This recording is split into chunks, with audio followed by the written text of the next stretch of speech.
Good morning, good afternoon, and good evening, everyone, wherever you are. And thank you for joining our programs on what are quality green jobs and how do we create them. Sponsored by our partners at Indeed. I'm Taj Eldridge. I am the Managing Director for Climate Innovations here at JFF Labs. We look at the intersection of climate and workforce and how to create tools and opportunities to ensure people have the skills for the jobs of today and the jobs of the future. We're part of Jobs for the Future as well, JFF, which we have our North Star of ensuring that we're reducing the barriers for over 75 million Americans for jobs that they want to have in the future. The idea of climate for climate innovation is really interesting to us because we look at the idea not just from a standpoint of greenhouse gas reduction, but we look at it in threefold as an opportunity to talk about public health, the ways that climate impact the public health of workers and learners in the United States. We look at it from a standpoint of social justice as a way to really ensure that the communities that are most burdened by climate have access to jobs and solutions around it. And lastly, we look at it from a standpoint of green wealth, building wealth by building opportunities for jobs and entrepreneurship in the space around climate. The idea had come to us in working with different stakeholders from universities, K through 12, and nonprofits, that we also had conversations with businesses, over 800 of them, in talking about their thoughts on climate and jobs of the future. In partnership with Money Consult, we did a survey with these businesses and talked about some of the ideas that they were thinking about around the idea of access to funding, more regional collaboration, as well as additional info on jobs that are being created and how it could be competitive for them. That leads us into this conversation with three wonderful individuals as we talk about the idea of climate and workforce between the philanthropy side, the employer side, as well as the policy side. So now I want to begin with one of our panelists and also our sponsor from Indeed, Valeria Orozco, who will go into more detail about Indeed's focus on climate and workforce, as well as her background. So Valeria, take it from here. Thank you so much, Taj. What a pleasure to be here with you today. My name is Valeria Orozco, or Valeria Orozco if you speak Spanish. I lead our environmental sustainability at Indeed globally. And I also wear a dual hat, which means I'm the director of environment for our parent company, Recruit Holdings, which is based in Japan. Um, at Indeed, environmental sustainability has a few pillars. I'll start with first our company mission, which is to help people get jobs. When it comes to environmental sustainability, we really seek to be leaders in how we operate. So, our internal operations and our greenhouse gas emissions, and how we build our products through green software engineering principles. And third, what we offer to job seekers and employers. And that's where I'm going to spend a little bit more time because that's really all about green jobs. And so our green job space right now really is really focusing on the data. What is a green job? How do we define it? What are the green skills? What are the green occupations? What are the green credentials that are in the marketplace right now that are needed? And really qualifying and looking at jobs that are true green jobs and also occasionally green jobs. As you mentioned, Taj, right? All jobs should be green jobs. So, what does it look like right now in the marketplace at the data that we have? I should mention that Indeed is the number one job site globally with approximately 350 million unique visitors a month. So there's a lot of traffic and there's a lot of data that we have. So within that green jobs work, we're looking internally at our data to help define a green job to have green jobs matching, which means what is a green job and who are we matching to those green jobs? And when we think about who are we matching to the green jobs, we have surgical view on job seekers facing barriers, right? Those that have been criminally impacted, those without a 4-year degree. I'll talk a little bit more about that later. But how do we expand that opportunity to a broader population? Because this is an opportunity. And the reason that Indeed cares about this is because the investment is growing, which means there are more jobs, which means there's a business opportunity for Indeed. Thank you so much. And with that, I'll pass it over to Sarah. Hi, Taj. Wonderful to be here today with all my wonderful co-panelists. I'm Sarah Mustafa. I am a program director at the Families and Workers Fund, where I oversee our Powering Climate and Infrastructure Careers Funding Initiative, and generally just focus on our grant making and our partnerships as it relates to good jobs and inclusive workforce development in the climate and infrastructure space. So the Families and Workers Fund is a $125 million nonprofit fund that makes grants and builds partnerships to advance economic opportunity and good jobs for all. And our primary goals are to make sure that workers have access to quality jobs and that people have access to social safety nets. We're supported by over 40 diverse funders, including the Autodesk Foundation, JP Morgan Chase, the Ford Foundation, the Bill and Melinda Gates Foundation, and many, many others. And just to give you a sense of our origins, the fund launched over 4 years ago in the height of the COVID-19 pandemic to address deep inequities that we saw affecting America's most vulnerable workers. Our approach at heart, then and since then, has really centered on the workers' needs and asks, how can we fix the systems that workers engage in? How do we fix systems like training so that they work better for the worker, as opposed to thinking we need to fix the worker? So it's really about investing in people and their potential, and simultaneously helping companies thrive when they make those investments, versus starting from the perspective that workers have a deficit that need fixing. So the current work that we're focused on with the Climate Infrastructure Careers portfolio is largely this $50 million philanthropic effort that we officially announced in November, to help advance at least 1 million good careers in the clean energy and infrastructure space. And we did so in recognition of the enormous challenge and opportunity ahead. We know that there will be millions of new climate and infrastructure jobs created over the next decade, and we know we need to make sure those jobs are filled for our country's future, and we need to make sure those are jobs that workers actually want. And we think that that's contingent on a few criteria, and we'll talk more about that later. But number one, our training systems need to be inclusive. Whether you're in this for the racial or gender equity, or you're in it because there will be millions of new jobs that are created in a tight labor market, we won't have enough trained workers if we don't start investing differently in training and placing our workers. We also recognize government capacity is really being stretched, which with this once in a generation kind of funding, and we know that governments need new tools, resources, and capacity to help navigate the funding and plan around what this means for their economies. And we also need to make sure that job quality is at the core of how we're thinking about jobs. We have a mandate to make sure that we're creating and incentivizing long-term quality jobs that workers want. And we need workers to be bought into this as part of this ambitious clean energy transition. So we saw a real need for flexible grant making and philanthropic government partnerships to address these barriers and really make the most out of this once in a generation opportunity. Thanks, Sarah. Thanks, Taj.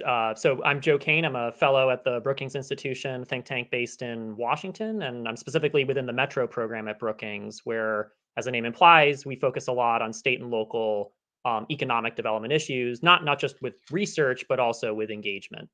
As it relates to some of the green workforce issues we'll be talking about today, this is an area of work that I've been involved in for almost 15 years. I think, as it relates to Brookings work, there are really 4 areas that I'll just point to in which our research really has focused. Is, I think, first and foremost is the analytics. As we heard from Indeed, the need to better define, but also better measure, who these workers are. I think I have a slide here that'll hopefully appear, but the demographic profile of some of these workers is often lacking. And clearly, when it comes to issues of equity and job quality, there needs to be a recognition, but also an accountability that more and different individuals are actually able to reach and train for and fill these positions. Second area is on beyond research is on capacity building. In this federal moment, but even beyond this federal moment, the reality that many states and localities don't have the ability to coordinate and organize around these issues. Planning, as we can see here in terms of some of the data. Well, if you have data, that's great, but then how actually are you arming yourself with this information and acting on some of these issues in terms of demographic underrepresentation, as you can see here. And then last but not least, I would point to convening. Yes, having new research, having new analytics, having greater capacity to plan for the future really matters. But bringing together different infrastructure actors, including those entities that are actually eligible for a lot of this federal funding, whether it be utilities, local governments, et cetera, they need to meet with and often plan with workforce development organizations, community-based organizations, and others that historically have not always been part of these conversations. So I'm really excited for today's conversation. And Taj, I'll pass it right back to you. Great. Thank you so much. So I want to thank Valeria, Sarah, and Joe. And I want to bring them all back here so we can have this conversation, this Q&A, to dig in a little bit deeper around the idea of quality green jobs and creating them. So Valeria, Joe, and Sarah, if you come on back, looking forward to this. And that being said, I want to start with Valeria. You kind of mentioned the idea of indeed creating opportunities to reduce a lot of the barriers around for job seekers in this space. I want to talk a little bit more on that and dig deep into that and talk about how Indeed is doing there, reducing those barriers. But in addition to that, I would love to hear from you about the idea of how can these emerging green jobs economy create pathways to advancement. One of the things we talk about here at JFF, this idea of building green wealth as the jobs become more abundant in this space. But I would love to hear Indeed's take on this as well. Absolutely. Thank you, Tosh, for that question. So Indeed has a public-facing commitment to that for 30 million to help 30 million job seekers facing barriers secure employment on Indeed by 2030. So that work has started with defining the barriers, and there are many, but we've selected the highest impact ones. Those are those from justice impacted background, right, with a criminal record. The second one is those that do not have a formal 4-year college education, right, and those that tend to have other ways of upskilling, so community college or certifications. Those are the skills they bring. Those with disabilities, and then the fourth barrier that we have identified are what we're calling those kind of resources that you need when you first start a job. So we provide funding for the first 3 weeks when somebody has a new job. We provide Lyft tickets, for example, so that they can get to work for the first 3 weeks of their employment. A PC is another benefit that we provide for them. So with those barriers, what we've done is a two-prong approach. One is that we've you kind of have these marquee partnerships, such as with JFF, to really learn and have insights into the job seeker themselves. So what are the barriers that a justice impacted job seeker that's looking to enter the green economy, what are those? What do they actually look like? And how can we use Indeed as our platform, reformulate our products so that we can address that? And so an example of that is that we have created a fair chance hiring filter. So when you go on the platform, you can type in fair chance employer, and if you are a person with a criminal background or record, those fair chance employers are those that will not have that be a complete barrier. So what we discovered through the work was that there were those that would go through the entire process of applying for a job, and once the background check came in, the offer was rescinded. And so we're trying to make it more efficient for those with barriers so that that's no longer part of their experience. And that takes much research and work, first of all, from a user experience for those job seekers, but also those insights which happen through partnerships. So that's an example of some of the work. We have a public-facing goal. We're looking to create products specifically for that demographic, and I mentioned the different barriers as well. And so, kind of overlaying the green economy, right? What is the opportunity for that there? It's employing those tools, but again, with partners such as JFF, we also recently partnered with Dream.org and funded a series of scholarships that target this demographic. to get those insights, right? So what are the different kind of criteria for those that are seeking jobs in the solar industry, for example, or in the wind industry, and what can we do as Indeed as a platform to make these jobs more visible, available, and making sure that they're quality jobs, which is another area that we are working on at Indeed, which can be something that is really critical, especially in the space. Most green jobs do have a premium, but in the climate space. But if you start to think about, for example, those in waste management, not necessarily, right? That industry needs to improve and evolve, at least in the U.S. context. So I'll leave you with that, Taj. Thank you. Yeah, I love it. I do want to pick up on one more thing because I know you talked about the idea of the barrier reduction.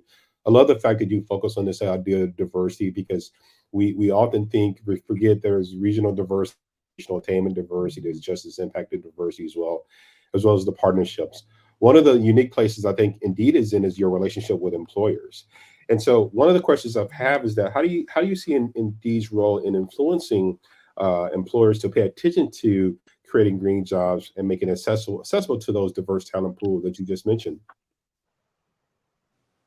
Yeah, absolutely. And I think, well, many of the things that we've done is we have our largest employers, we call them enterprise clients, enterprise customers, who really come to us for insights, especially on hiring on DEIB plus. Right. So they look to see what kind of policies do they need to operationalize that can expand their talent pool. And much of that work is done through our sales teams, right? Looking to see what kind of different policies those customers have, and how Indeed can share some of the insights we're learning in that way. So it's very much done through our sales cycle at this point, but it's driven by the products. For example, the Fair Chance Employer filter that I just mentioned. I think one other piece that we're looking to innovate in is skills first hiring, right? So we have just developed, or we're piloting, it's called Skills Connect. And it's really looking to help those that are taking a specific training or doing a certification and enter that into our platform and help with their profile and their resume, so that the training that they're getting is kind of translated and able to be in language that employers can easily pick up on and look at. So we're working with a few we've started with a few training programs that have agreed to be part of the Skills Connect, which helps with the employer angle as well. I love it. Thank you so much, Valeria. And I want to pivot here and bring in and talk with Sarah because I think we talk about the idea of the private sector, the jobs in the space and the talent pool. I really want to kind of highlight for a bit on the policy side. Sarah, I know there's been a lot of federal policies that we all know about that's been coming around, focusing on climate and workforce that states have been taking advantage of. The question I have for you is: are there state level policies and legislation you would like to highlight that kind of emulate and show ways that good opportunities can be had for other regions as well? Great. Well, first thing, when we think about the investments, the scale of the investments that have been realized through Bill and IRA, it's really important to note like the breadth of what those investments are covering, from clean energy to manufacturing to construction, transportation, resilience. We're talking about a lot of industries really being transformed in some communities. And the dollars are flowing both to the private sector, for example, for manufacturing, and to the public sector in the form of competitive grants and formula allocations. And so what we're seeing are investments in multiple industries affecting communities simultaneously. And this need, I think Joe alluded to this earlier, this need for a regional coordination approach between community colleges, labor, city governments, training organizations, and states in ways that, in some instances really haven't happened at this scale before. And so the three key trends where we're seeing governments play a bigger role are, one, the allocation of dollars for training. And so, for example, we saw Pennsylvania's first of its kind Commonwealth Workforce Transformation Program announced get announced in the summer, which is the largest and boldest commitment to date by a state to set aside a portion of these federal capital funds through a bill to ensure well-prepared and to ensure workers are well prepared for the jobs and trained for the jobs. So this kind of massive allocation of dollars towards training, I think, is really huge and really key. We're also seeing government play this role in strategic planning and analysis to kind of foster longer term regional coordination and planning. So governments are really well positioned to kind of play the role of the convener and the planner. And we saw, for example, just today, the city of New York released its Green Economy Action Plan, which is an ambitious plan that lays out a roadmap for the city's investment in a green economy and its plan to train and position New Yorkers for those jobs. We also saw the state of New Jersey release its Green Jobs for a Sustainable Future roadmap. So these kinds of analysis are really key because they kind of create the plan really for the kinds of jobs, how many jobs, and the training needs there are. And while we are seeing these roadmaps, we're also seeing that there remain serious data gaps that make it hard for states and cities to do some of this analysis at times. And then the third I'll say is this thinking about government's role in really being able to incorporate inclusive workforce standards in its administrative practices and in its policies. And particularly, for example, in thinking about how can procurement be a strategic tool for the millions of dollars that flow through government to actually shift the jobs that these dollars are incentivizing. So, for example, we awarded a $1.6 million grant in Texas in Austin, Texas, to the Better Builder program. And in that program, we saw immigrant construction workers, city governments, and construction firms all work together to embed good jobs and training standards in a $10 billion bill-funded overhaul and greening of Austin's transit system, right? And so if you think about that, $1.6 million grant was able to really kind of shift some of these contracting practices in a way that affected billions of dollars. That's really possible through government, and that's very much what we're excited to continue to support and make part of the best practices we're seeing in this space. Absolutely. I think one of the things we all think about is this idea of how private and public capital can be catalytic, and that's one perfect example. One additional question I want to have for you, Sarah, is that the Family Workers Fund, you alluded to this, recently launched the Powering Climate and Infrastructure Careers Challenge. We would love to know some more information about the outcomes that the Family Workers Fund is expecting from that, and also how's the challenge going thus far? Perfect timing. Yeah. So we announced within our Powering Climate and Infrastructure Careers funding initiative, which is the $50 million funding initiative I mentioned earlier, we announced a national challenge, which will support state and local government agencies, education and training providers, and communities with awards of between $150,000 to $1.5 million in core operational kind of grant support. And in addition to that, provide technical assistance to scale good inclusive workforce development practices, to scale some of the best practices we've been talking about, to fill some of the needs I mentioned earlier around data analysis and inclusive job standards. So we launched this with a diverse advisory group that consisted of 2 former cabinet secretaries from each political party. We had leaders in business, workforce, and racial equity. And it's such a reminder of how broadly supported this issue is, in such a bipartisan way. And we were thrilled to be able to say right now that we've received hundreds of applications across the country and so many innovative ideas that we've read through and reviewed and are very excited about. And so our end goal with this challenge is to ultimately impact 1 million people through supporting workforce system reforms and really using our philanthropic dollars as a catalyst to really leverage and shape public dollars in bigger ways. And so we look forward to keeping you posted as we move ahead on continuing to review these amazing applications we've received.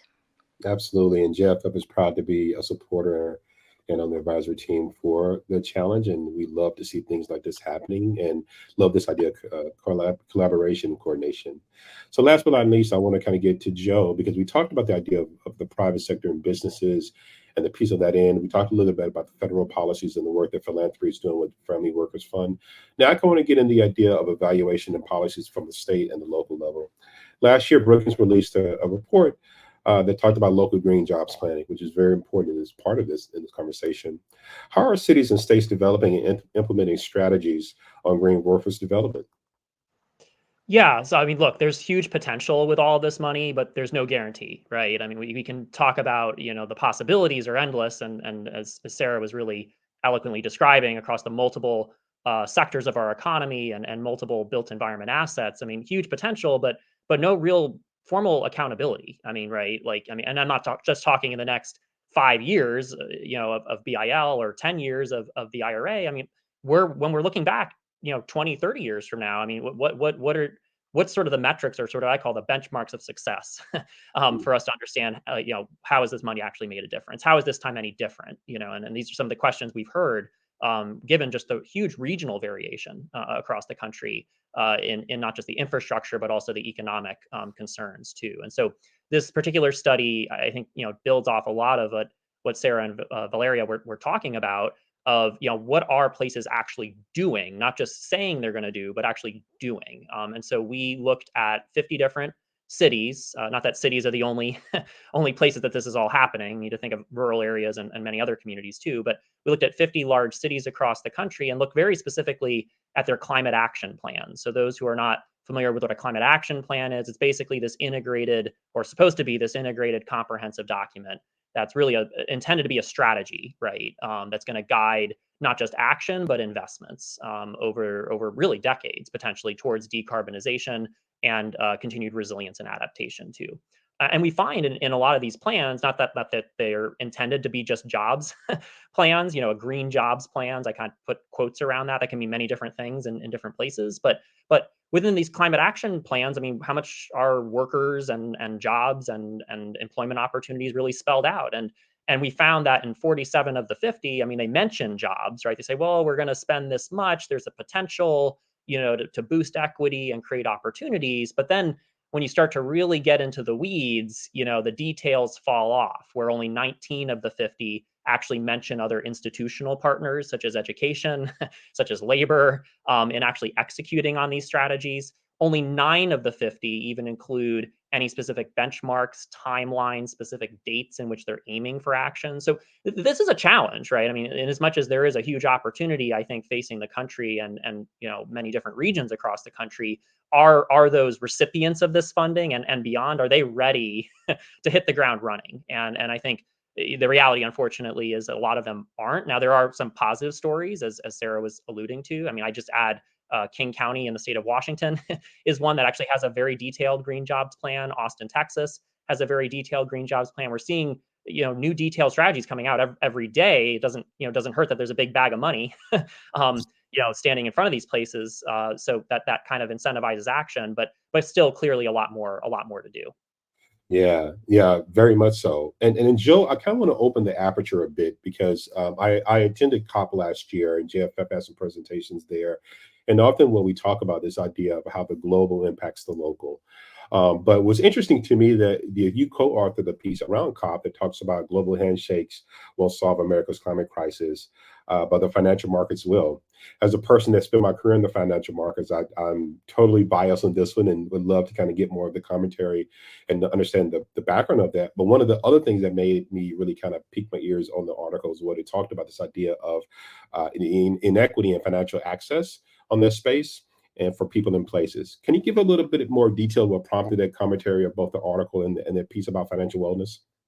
Yeah, look, so I mean, I feel like the elephant in the room for a lot of people now is all the federal money via BIL and IRA, and that's really important. It's once in a generation funding with, again, huge potential. But the reality that there are trillions, not just billions, but trillions of dollars in private money out there, not just at a global scale, but in the United States as well. And I'm not just talking philanthropic money that, as Sarah was describing, but even from financial firms and financial institutions. I mean, huge interest and I think eagerness in many cases, given sort of the risk avoidance or risk factors at play with climate change and the market opportunity, quite frankly, to unlock additional opportunity moving forward. I mean, this is just the direction I think that policy and the private sector are leaning.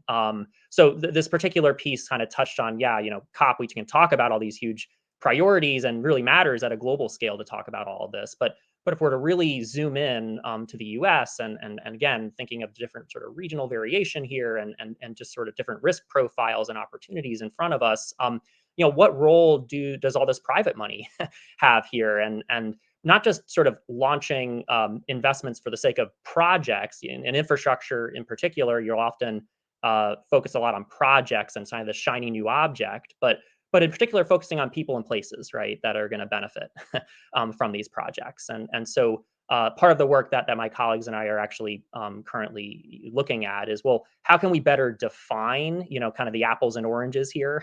How can we better define what are the range of green job opportunities available? What are those linked to very specific projects in places? And what are the tools and instruments that are ultimately going to unlock all this money? Because we can't just have this tunnel vision of the next 5 years. We really do need to look at systemic change, in my opinion, and what I like to call a new business as usual. And that's going to require, as I was saying before, accountability, but it's going to require a lot of money. And that money can't just come from the public sector. It has to come from the private sector too. Love it. Love it. Joe, Sarah, and Valeria, I want to thank you so much for this wonderful conversation. And I want to kind of go over a few things that we talked about. I think for the benefit of the audience, I want us to think about some of the things that our panelists kind of mentioned. From Valeria's standpoint, this idea about making sure that all communities that are impacted have opportunities to these jobs, including justice impacted communities. And even more importantly, this idea of wraparound services, what we call, but the access to computers, the access to transportation to get to these jobs as a way of a catalyst for that. I think also with Sarah, we talked about this idea of how philanthropy can be part of those solutions as well, in addition to industry, and also too how policy impacts the decisions of regions and of states and how they can be emulated with other areas as well. And then Joe, I love the fact that you focus on one of the things that we talk about often here, that the ability to think about the climate space is not just something that's going to end at 2030. It's going to be ongoing, and we have to change this idea of our behavior, not only personally, but also the business side of it. And I think there will be tools that will come out that you'll see that help businesses make that transition and change their behavior in order to be more competitive. So I love the conversation we had. And again, I want to thank the panelists. And more importantly, I want to thank our partners Indeed as a financial sponsor for this series. And pay attention, this is only one of 3 that we'll be having. We'll have our next series coming up with some additional panelists to go over this conversation even more around green jobs. And so I want to thank everyone for watching, thank our panelists here for speaking with us, and everyone have a great day. Thank you. Thank you so much.